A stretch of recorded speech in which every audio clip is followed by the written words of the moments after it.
What is good, Osiris here, stuck in the middle. Thank you for joining. And if you go over to Locals, I'll have a link in the description. I am trying something new. I'm going to try it on YouTube also. I'm going to record my research for these videos. I know, exciting stuff, but maybe I can narrow it down to people who want to comment and look at the links and all the different things that goes on to putting these together. This one was pretty simple. The CNN, they stated that people who are overweight or obese are at a much higher risk of much more severe disease and even death from the C19. And one new study suggests that losing weight can reduce that risk. It's been 2 years. Is why are we just seeing this? It's been 2 years. We're dealing with life and death. We've seen the statistics. We've seen the high risk groups. We've known them for almost 2 years. CNN finally comes out with an article on that. Well, is this you, CNN? Don't weigh me. I kind of joke and say, don't weigh me, bro. Cards aim to reduce stress at doctor's office. Now, don't get me wrong. I can understand that. It's just like, man, I don't want to get on that scale. Trust me, I'm there. But we're talking about life and death. We don't have to bring it up in a mean way. You know what? If you don't want to use the word obese, I'm fine with that.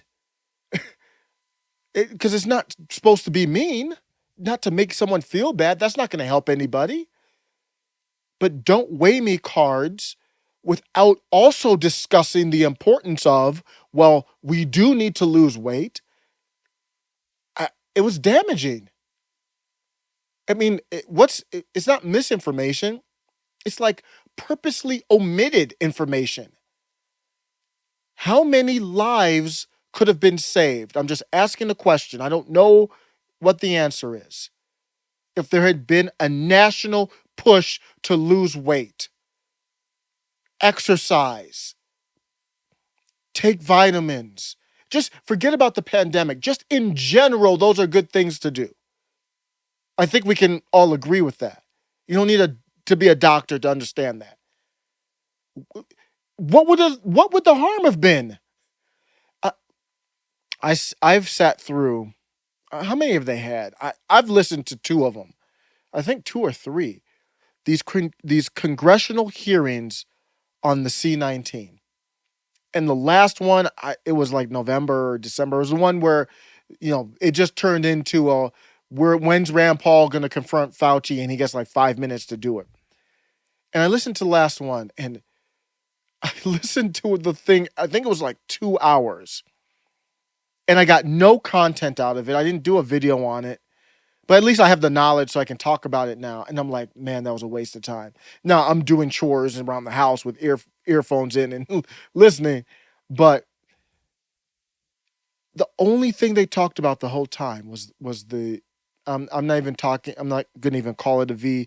The concoction, the drugs that they're recommending to be injected. That's all they called about. That's all they talked about for 2 hours. They talked a little bit about tests. They talked a little bit about tests, but the whole time they were talking about that needle. Listen, can you imagine sitting down and listening for 2 hours, them saying the needle works, the needle helps, the needle, and I'm not contesting that here. I'm just saying, damn it, is there something else you can talk about for 2 hours? We don't need 2 hours of that.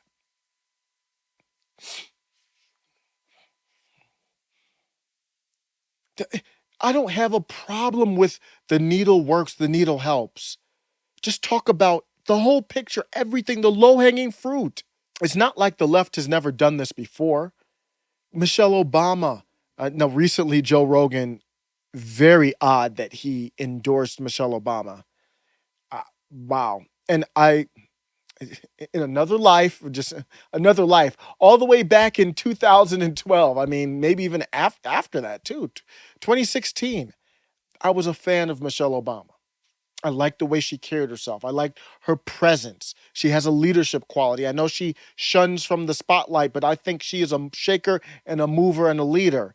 But uh, I know, we know what happened with Obama. We know they're not populist. We know he dropped bombs, and so we're not in the same. I'm not in the same place. So Joe Rogan, there's no chance of me supporting Michelle Obama.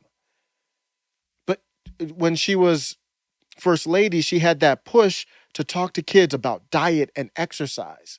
So it's not like we've never done this, and politicians haven't talked about this stuff. I personally have never heard Fauci mention that. How is that possible? We had all these articles about, oh, don't fat shame. Okay, I get it. No, we don't. Nobody wants to fat shame. I mean, comedians, if you want to make jokes, I mean, you've got to offend to make jokes a little bit at least. But when we get serious with this stuff, nearly half of Americans, this is a tweet from Brian Sullivan, nearly half of Americans gained weight during the lockdowns, with an average gain of 29 pounds. 10% gained 50 pounds or more. That's a lot of weight. That's a lot of weight. I gained weight. I was gaining weight before the pandemic, so let's be clear. But the pandemic didn't help, and I didn't get on my grind. The gyms were closed. Closing down gyms, telling people to stay inside. I'm not going to be a doctor. I'm just saying, is there a concern that you're not getting sunlight? And if you're going to be inside, do you have a bike, or you don't need an expensive Peloton, but do you have a workout mat? You can just run and you can jog in place. There's a lot you can do. Why weren't we talking about that? My takeaway is I'm on my grind now, man. I got to get to the gym later today. I'm going to walk the dog. I'm taking the dog for longer walks in the cold. I don't care. I'm getting my steps in. And this is beyond the pandemic. Let's be smart. Let's be at our optimal condition. I'm not a big diet fad guy. Let's be at our optimal condition to not just be healthy for any viruses or anything else, but to strategize. This pivot CNN is doing is a pivot.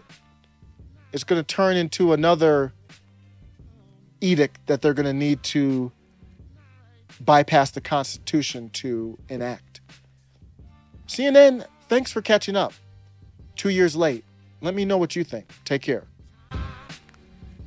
I found this out after I already recorded the video. I have a video here from the official Hawaii State Department of Health website. And the video is unbelievable. I'm going to talk you through it if you're just listening. It's a woman contemplating her goals. The easiest New Year's resolution is eating healthier. No. Exercise regularly. No. Save money. No. Get the needle. Yes.